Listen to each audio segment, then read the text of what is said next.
নবী নূহ আলাইহিস সালামের পুত্র শাম এর বংশধররা পৃথিবীতে পাহাড় কেটে আকাশচুম্বী অট্টালিকা বানাতো।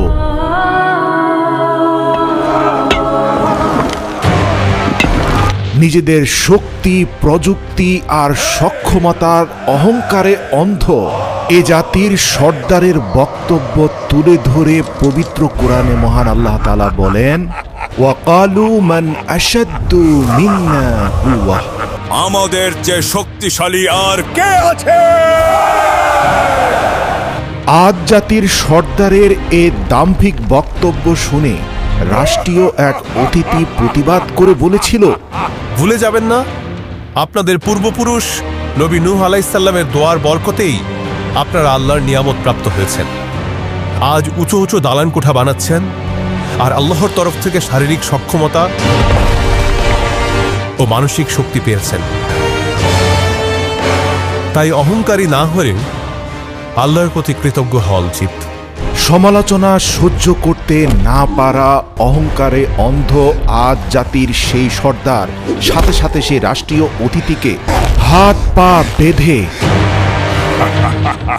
মরুভূমির বুকে নিক্ষেপ করে বললেন, দেখি আগামী 3 দিনের মরুঝড়ে তোমার আল্লাহ তোমাকে সাহায্য করে কিনা। এ জালিম সর্দার সেই রাষ্ট্রীয় অতিথিকে মরুঝড়ের মুখে 3 দিনের জন্য ফেলে রাখলেন। বাঁচাও আমাকে, বাঁচাও! হে আল্লাহ, আমি কিছুই দেখতে পাচ্ছি না। মরুভূমির তীব্র বাতাস আর বালির ঝড়ে সেই ব্যক্তি শ্বাসরুদ্ধ হয়ে মৃত্যুবরণ করল। অথচ সেই একই ঝড়ের মধ্যে সর্দারের কোনো ক্ষতি হলো না। ঐতিহাসিক আনন্দ নিয়ে আদ জাতির সর্দার বললেন, এই বাতাস আমাদের গোলাম। আদ জাতির শারীরিক আর মানসিক সক্ষমতার ব্যাপারে ইতিহাস থেকে জানা যায়, পুরো পৃথিবী যখন আসমানি গজবে পানির নিচে তলিয়ে যাচ্ছিল, তখন নৌকা থেকে হযরত নূহ আলাইহিস সালাম তার এক অবাধ্য সন্তানকে উদ্দেশ্য করে চিৎকার করে বললেন, বাবা, আল্লাহর উপর ঈমান আনো এবং নৌকায় উঠো। আজ পুরো পৃথিবী তলিয়ে যাবে, কেউ বাঁচবে না। তোমার আল্লাহ এবং তার নৌকার কোনো প্রয়োজন নেই। আমি উঁচুতেই আছি, এই ঝড় আমার কিছুই করতে পারবে না। নবী পুত্র হয়েও আল্লাহর নাফরমানি আর অকৃতজ্ঞতার দরুন এক সামুদ্রিক জলোচ্ছ্বাস পিতার সামনে পুত্রকে পানির নিচে তলিয়ে নিয়ে গেল। চোখের সামনে সন্তানের এই করুণ পরিণতি দেখে চিৎকার করে উঠলেন হযরত নূহ আলাইহিস সালাম। এরপর হযরত নূহ তার বেঁচে থাকা 2 সন্তানের ব্যাপারে নৌকার মধ্যেই সেজদায় লুটিয়ে পড়ে আল্লাহর সাহায্য প্রার্থনা করেন এবং তাদের ভবিষ্যৎ বংশধরদের শক্তি আর সামর্থ্যের দোয়া করেন। আল্লাহ হযরত নূহ আলাইহিস সালামের দোয়া কবুল করে নৌকায় আশ্রয় পাওয়া হযরত নূহ এর ছোট পুত্র শাম এর বংশধরদেরকে অত্যন্ত শক্তিশালী করে পৃথিবীতে প্রতিষ্ঠিত করেন। বর্তমান ইয়েমেন ও ওমানের মধ্যবর্তী আহকাফ এলাকায় বসবাসরত এ প্রবল শক্তিশালী জাতি আদ ভুলেই গিয়েছিল যে তাদের শারীরিক মানসিক সক্ষমতার উৎস আল্লাহর দয়া ও রহমত, যা নবী নূহ আলাইহিস সালামের দোয়ার বরকতে এসেছে।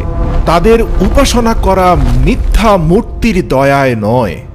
মহান আল্লাহ পবিত্র কোরআনে এই শহরের পরিচয় তুলে ধরে বলেন, ইরামা যাতুল ইমাদ, অর্থাৎ আকাশচুম্বী ইমারতের শহর। যেন তাদের তৈরি স্তম্ভগুলো আকাশের সঙ্গে কথা বলছে। আল্লাহর দয়ায় তাদের শারীরিক গড়ন ছিল পাহাড়ের মতো মজবুত এবং বিশাল। দূর থেকে দেখলে মনে হতে যেন তাদের কাঁধ আকাশের মেঘ ছুঁয়ে ফেলত। আল্লাহর পাওয়া এই সকল নিয়ামত তাদের অকৃতজ্ঞ আর অহংকারী করে ফেলেছিল। তারা বলতো, এই মাটির উত্তরাধিকারী একমাত্র আমরাই, আর আমরা চিরকাল এখানেই থাকব। মরুভূমিতে তাদের বসতি অনেক দূর পর্যন্ত ছড়ানো ছিল। তাদের ঘোড়ার খুরের আওয়াজে মাটি থরথর করে কাঁপত। রাতে তাদের প্রদীপের আলো বহুদূর পর্যন্ত ছড়িয়ে পড়ত। আমরাই মহান, আমরাই সেরা, জমিনের বুকে উঁচু হয়ে দাঁড়া। আমরাই মহান, আমরাই সেরা, জমিনের বুকে উঁচু হয়ে দাঁড়া। আমরাই সেরা। দেখে মনে হতো তাদের শহরটা যেন পৃথিবীর বুকে বসানো এক রাজমুকুট। তারা শো অফ করতে পছন্দ করত, যেমনটা বর্তমান জমানায় আমরাও করে থাকি। যেমন তারা নিজেদের সভা সমাবেশে দম্ভ আর অহংকার ভরে একটা কথাই বলতো, আমাদের মতো মানুষ আর কখনো জন্ম নেবে না। দেখো আমাদের আকাশ চুম্বী ইমারত, দেখো আমাদের ছোট বাচ্চারাও ভারী পাথর তুলে ফেলছে।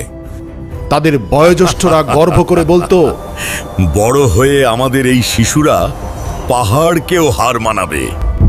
আদ জাতির মানুষের একটা অদ্ভুত বিশ্বাস ছিল, তারা মনে করত বাতাস তাদের হুকুমের গোলাম। তাদের যুবকরা উপত্যকার মাঝখানে দাঁড়িয়ে দুই হাত ছড়িয়ে দিয়ে দম্ভ করে বলতো, দেখো, যে মরুঝড়ে সবার নিঃশ্বাস বন্ধ হয়ে যায়, সে মরুঝড়ে আমাদের কিছুই হয় না। কিন্তু তারা জানতো না যে বাতাসকে তারা বন্ধু ভাবছে, সেই বাতাস আল্লাহর হুকুমেই তাদের অনুগত হয়েছে। কেননা হযরত নূহ এর সন্তান শাম আল্লাহর দরবারে দোয়া করে বলেছিলেন, হে প্রভু, মরুভূমিতে আমার এই সন্তানদেরকে রক্ষা করতে বাতাসকে তাদের অনুগত করে দিন, নয়তো মরুঝড়ে তারা কখনো টিকে থাকতে পারবে না। আল্লাহ সেই শাম আলাইহিসসালামের দোয়ার বরকতেই বাতাসকে তাদের অনুগত করে দিয়েছিলেন। অথচ সেই বাতাসের অহংকারেই মরুঝড়ের মধ্যে ফেলেই তারা অসংখ্য দুর্বল মানুষকে হত্যা করেছে, নিজেদের দম্ভ আর অহংকারে অন্ধ হয়ে গিয়েছে। হযরত নূহ আলাইহিসসালামের নৌকায় আশ্রয় পাওয়া অন্যান্য মানুষদের জাতি আদ জাতির মতো এত বিশাল লম্বা ছিল না। তাদের শরীর ছিল সাধারণ মানুষের তুলনায় কয়েক গুণ বিশাল। নদীর তীরে বা পাহাড়ের গায়ে তাদের সেই পায়ের ছাপ আজও চোখে পড়ে, যা দেখে মানুষ বিস্ময়ে হতবাক হয়ে যায়। তাদের ঘরের দরজাগুলো এতটাই উঁচু ছিল যে ঘোড়ার পিঠে বসে একজন আরোহী অনায়াসেই ভেতরে ঢুকে পড়তে পারত। তারা পাথরের তৈরি বড় বড় পাত্র ব্যবহার করত। এক একটা পাত্র এত বড় ছিল যে তাতে পুরো বংশের রান্না একসাথে হয়ে যেত। সময় গড়িয়ে চলল আর তাদের অহংকারও বাড়তে থাকল। দিন যতই যাচ্ছিল তাদের দম্ভ ততই মাত্রা ছাড়াচ্ছিল। তাদের চেয়ে ছোট আর দুর্বলরা যখনই তাদের খপ্পরে পড়ত, বাধ্যতামূলক তাদের মিথ্যা প্রশংসা করতে হতো, কেননা সমালোচনা সহ্য করার ক্ষমতা তাদের ছিল না। আল্লাহ দেখলেন এরা দুর্বলদের কথা মোটেই পরোয়া করে না।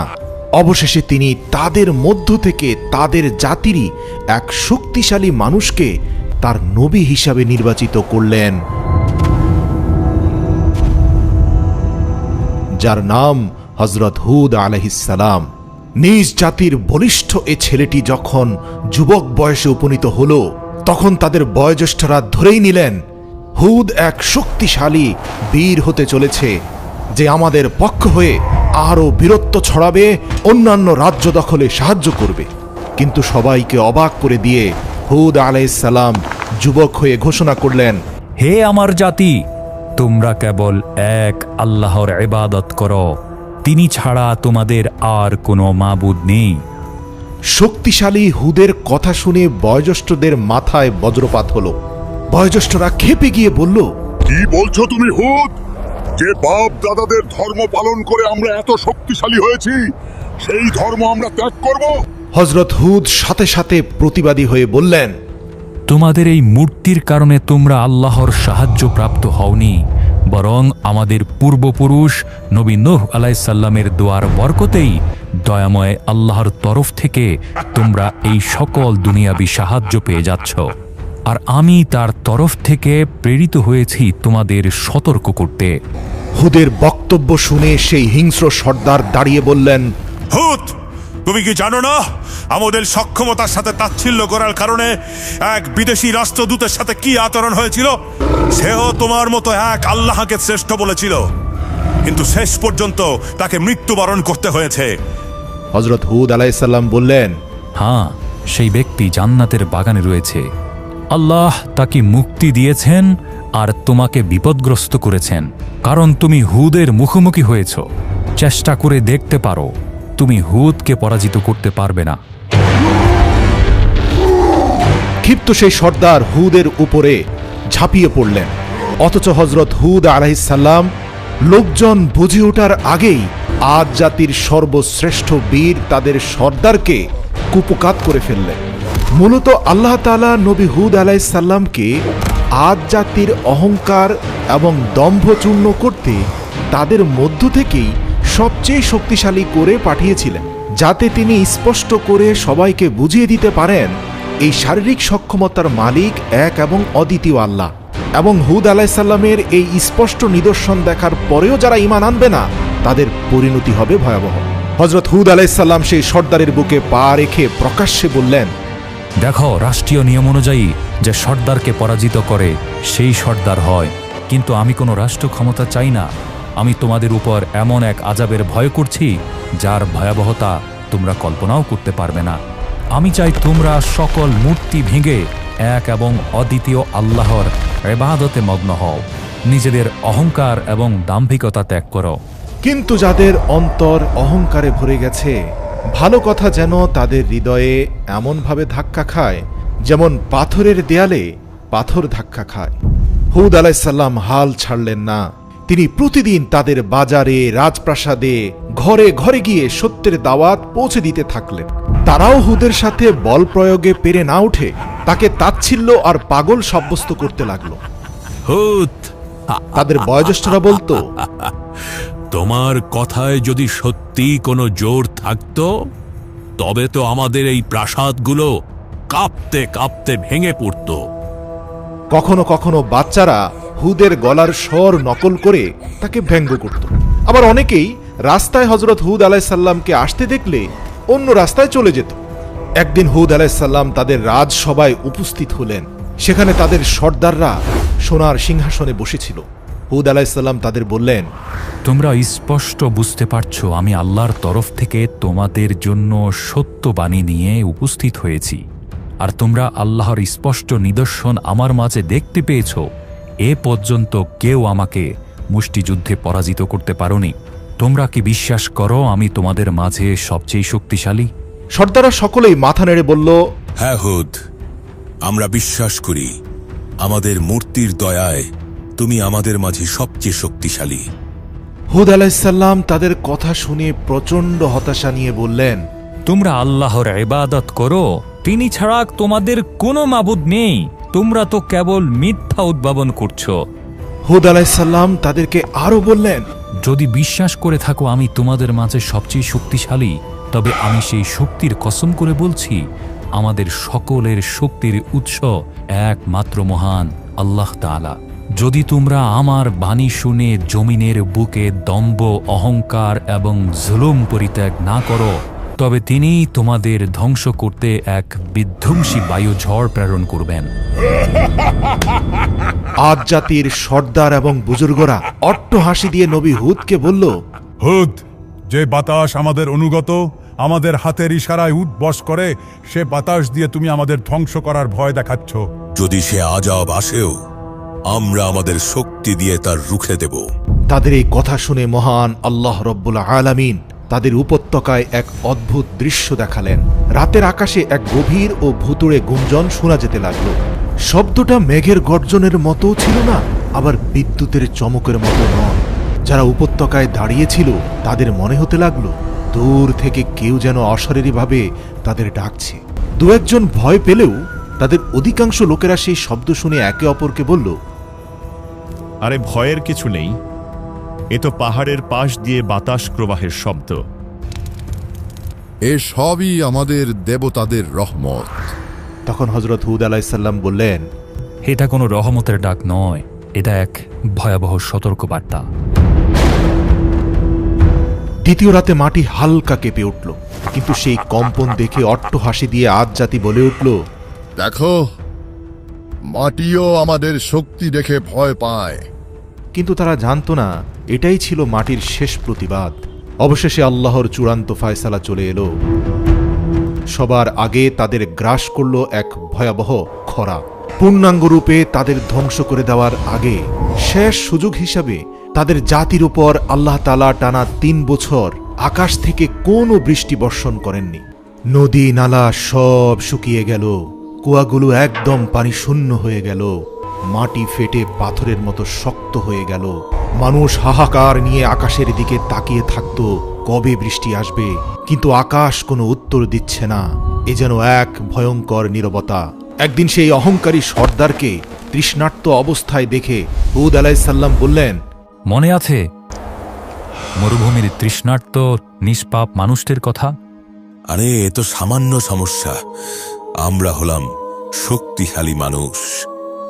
হযরত হুদ আলাইহিসসালাম বুঝতে পারলেন এরা ধ্বংস হওয়ার আগ পর্যন্ত ঈমান আনয়ন করবে না। মহান আল্লাহ তাআলা দ্বিতীয় বছরের মতো তাদের উপর আবারও খরা চাপিয়ে দিলেন। পিপাসায় তাদের জিভ শুকিয়ে গেল। রাগে ক্ষোভে তারা খালি কলসি দেয়ালে আছড়ে ভাঙতে লাগলো। পানির অভাবে পশুরা মাটিতে লুটিয়ে পড়তে লাগলো। তারপরেও তারা ঈমান আনল না। অহংকারী জাতি বলল, কেউ আমাদের মাথা নত করাতে পারবে না। আর তৃতীয় বছরেও যখন আবারও খরা দেখা দিল, আদের জমিন থেকে সেই হাসি, সেই অহংকার আর সেই দারাজ কণ্ঠস্বর একদম হারিয়ে গেল। যে কণ্ঠস্বর একসময় আকাশের সাথে টক্কর দেওয়ার স্পর্ধা দেখাতো, যে হাত মরুভূমিতে নিরীহ মানুষের গলা চেপে ধরত, সে হাত আজ একটু পানির আশায় ছটপট করছে। তাদের উপরে আল্লাহর চূড়ান্ত ফায়সালা হয়ে যাওয়ার পর অবশেষে মানুষ হুদ আলাইহিসসালামের কাছে এলো। তিনি তাদের দেখে আর কাঁদলেন না, শুধু এটুকু বললেন, এখন আজাবের সময় ঘনিয়ে এসেছে। তোমাদের তাৎক্ষণিক আজাব দিয়ে ধ্বংস করলে তা অন্যায় হয়ে যেত। তাই মহান আল্লাহ তোমাদের তিলে তিলে সেই কষ্টগুলো দিয়েছেন যা তোমরা যুগ যুগ ধরে দুর্বলদের উপর দিয়েছ। তারপর একদিন আকাশে 3টি মেঘ ভেসে উঠল, একটি লাল, একটি সাদা আর একটি কালো। এই 3টি মেঘ দেখে আদ জাতি আবারও পথভ্রষ্ট হয়ে বলল, তোমার আল্লাহর সাহায্যের কোনো প্রয়োজন নেই হুদ। দেখো, আমাদের দেবতাদের দয়ায় আকাশে মেঘ উঠেছে। হযরত হুদ আলাইহিসসালাম তাদের কথার কোনো জবাব দিলেন না, বরং তিনি এই স্থান ত্যাগ করার প্রস্তুতি নিচ্ছিলেন। আকাশ থেকে এক ফেরেশতা ঘোষণা করলেন, হে আদ জাতি, এই 3 মেঘের মধ্যে তোমরা যে কোনো একটি বেছে নাও। তাদের সর্দাররা হেসে বলল, কালো মেঘ, ওতেই পানি আছে, ওটাই আমাদের জন্য রহমত। কিন্তু তারা জানত না ওই মেঘে রহমত নয়, তাদের ধ্বংস লুকিয়ে আছে। দেখতে দেখতে আকাশ কালো হয়ে গেল, বাতাস হিমশীতল হয়ে এলো। বৃষ্টি আসছে ভেবে মানুষ খুশিতে নাচতে লাগলো আর চিৎকার করে বলতে লাগলো, দেখো হুদ, বৃষ্টি এসে গেছে, অথচ তুমি আমাদের মাঝে নেই। কিন্তু ওটা পানি ছিল না, ওটা ছিল আযাবের ঝড়। যে বাতাসকে নিয়ন্ত্রণের অহংকার তারা দেখাতো, সেই তীব্র বাতাসের প্রথম ঝাপটা এলো। ধুলো, বালি আর পাথর সব নিমিষেই উড়ে গেল। প্রতিটি ধাক্কায় তাদের মনে হতে লাগলো এই বাতাস যেন পৃথিবী থেকে তাদের নাম নিশানা মুছে দিচ্ছে। এরপর এলো দ্বিতীয় ঝাপটা। বড় বড় গাছ উপড়ে পড়ল, পশু পাখি সব শূন্যে উড়ে গেল। তাদের দেব দেবীর মূর্তি, তাদের এত অহংকার, তাদের সাজানো বাগান আর বিশাল শহর সবকিছু খড়কুটোর মতো বাতাসে ছড়িয়ে ছিটিয়ে যেতে লাগলো। তীব্র ঝড় সেই সন্তানকেও কেড়ে নিল, যে সন্তানকে মা বুকের ভেতর আঁকড়ে ধরে রেখেছিলেন। ঠিক যেভাবে তারা নিরীহ মানুষদেরকে দাম্ভিকতা আর অহংকার করে মরুঝড়ে হত্যা করত। তারা আর্তনাদ করে উঠল, কিন্তু ঝড়ের গর্জন তাদের আর্তনাদের চেয়েও অনেক বেশি ভয়ানক ছিল। এরপর এলো বাতাসের তৃতীয় ঝাপটা। মানুষজন খড়কুটোর মতো আকাশে উড়ে গেল। যেসব বিশাল আকাশচুম্বী অট্টালিকা তাদের দাম্ভিকতা আর অহংকারী করে তুলেছিল, যেই অট্টালিকা আকাশের সাথে পাল্লা দিত, সেগুলো নিমিষেই বালির ঝড়ে হারিয়ে গেল। আকাশ গর্জন করতে থাকলো, মাটি থরথর করে কাঁপতে থাকলো। মহান আল্লাহ তাদের সেই বিশাল প্রাসাদ, তাদের সব শান শৌকত সবকিছু যে বাতাস নিয়ে অহংকার করত, সেই বাতাসের ঝাপটা দিয়েই মাটির সাথে মিশিয়ে একাকার করে দিলেন। আল্লাহ কোরআনে বলেন, আদ জাতিকে ধ্বংস করা হয়েছে এক প্রচণ্ড গর্জনকারী ঝড়ের মাধ্যমে, যা তাদের উপর টানা 7 রাত ও 8 দিন ধরে বয়ে গিয়েছিল। ঝড় থামার পর চারদিকে শুধু তিন পতন নীরবতা, পড়ে রইল শুধু বালির সমুদ্র, আর তার উপর মানুষের লাশগুলো এমনভাবে পড়েছিল যেন সব উপড়ে পড়া খেজুর গাছের ফাঁপা কাণ্ড। কিন্তু যারা হযরত হুদ আলাইহিসসালামের কথায় বিশ্বাস করেছিল এবং ঈমান এনেছিল, আল্লাহ কেবল তাদেরই রক্ষা করলেন। বিশ্বাসীদের পাহাড়ের একটি গুহায় নিরাপদে আশ্রয় দিলেন আল্লাহ। সেখানে হযরত হুদ আলাইহিসসালাম দোয়া করলেন, হে আমার রব, আপনি পরম দয়ালু, আমাদের সেই পথে অটল রাখুন যে পথ আপনার দিকে নিয়ে যায়। হুদ আলাইহিসসালাম যখন পাহাড়ের উপর দাঁড়িয়ে সেই ধ্বংসস্তূপের দিকে তাকালেন, তখন তার দু চোখ বয়ে পানি গড়িয়ে পড়ল। এরাই ছিল সেই মানুষ যারা একদিন দম্ভ করে বলতো, আমাদের চেয়ে শক্তিশালী আর কে আছে? অথচ যে বাতাসের নিয়ন্ত্রণ তাদের হাতে ছিল, সে বাতাস দিয়ে আল্লাহ তাআলা তাদেরকে জমিনের সাথে মিশিয়ে দিয়েছেন। হুদ আলাইহিসসালাম তার অনুসারীদের উদ্দেশ্যে বলেন, মানব জীবনে তুমি অন্যদের চেয়ে যা কিছুই শ্রেষ্ঠত্ব পেয়েছ, সবই তোমার রবের দয়া ও রহমত। মনে রেখো, আল্লাহর দয়া ও রহমত পেয়ে অহংকারী হলে তার পরিণাম হল মহাবিপদ। অহংকার আল্লাহর চাদর, আর আল্লাহ তার চাদর নিয়ে টানাটানি সহ্য করেন না।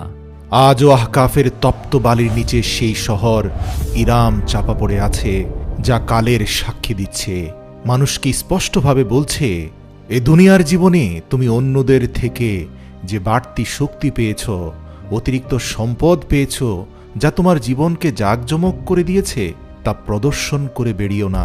মনে রেখো, আল্লাহ অহংকারীকে ছাড় দেন, কিন্তু ছেড়ে দেন না। হ্যালো বন্ধুরা, আসসালামু আলাইকুম। আপনারা যারা যারা ভিডিওটি শেষ পর্যন্ত দেখেছেন, তাদেরকে আমার পক্ষ থেকে জানাই অসংখ্য ধন্যবাদ। আজকের এই ভিডিওতে পৃথিবীর সবচেয়ে শক্তিশালী নবী হযরত হুদ আলাইহিসসালামের লোহমর্ষ ঘটনা তুলে ধরা হয়েছে। কুরআনের আলোকে আদ জাতির অহংকার, তাদের সাধারণ শক্তি সামর্থ্য এবং আল্লাহর আযাবের মাধ্যমে তাদের করুণ পরিণতির বিস্তারিত বর্ণনা দেওয়া হয়েছে। এই ভিডিওতে আপনি জানতে পেরেছেন হযরত হুদ আলাইহিসসালামের দাওয়াত, আদ জাতির নাস্তিকতা এবং আল্লাহর কুদরতের অসাধারণ নিদর্শন। তো বন্ধুরা, এই ধরনের কোরআনের নবী রাসূলদের জীবনী, ঐতিহাসিক ঘটনা এবং ঈমান বৃদ্ধিকারী আলোচনা নিয়মিত আমাদের এই চ্যানেলে আপলোড করা হয়। ইসলামী জ্ঞান অর্জন করতে এবং কোরআনের শিক্ষা থেকে উপকৃত হতে চাইলে এই চ্যানেলটি এখনই সাবস্ক্রাইব করে রাখুন। বেল আইকন অন করে দিন, যাতে চ্যানেলে নতুন ভিডিও ছাড়ার সাথে সাথে আপনি আগে নোটিফিকেশন পেয়ে যান। ভালো থাকবেন, সবাইকে অসংখ্য ধন্যবাদ। আসসালামু আলাইকুম, আল্লাহ হাফেজ।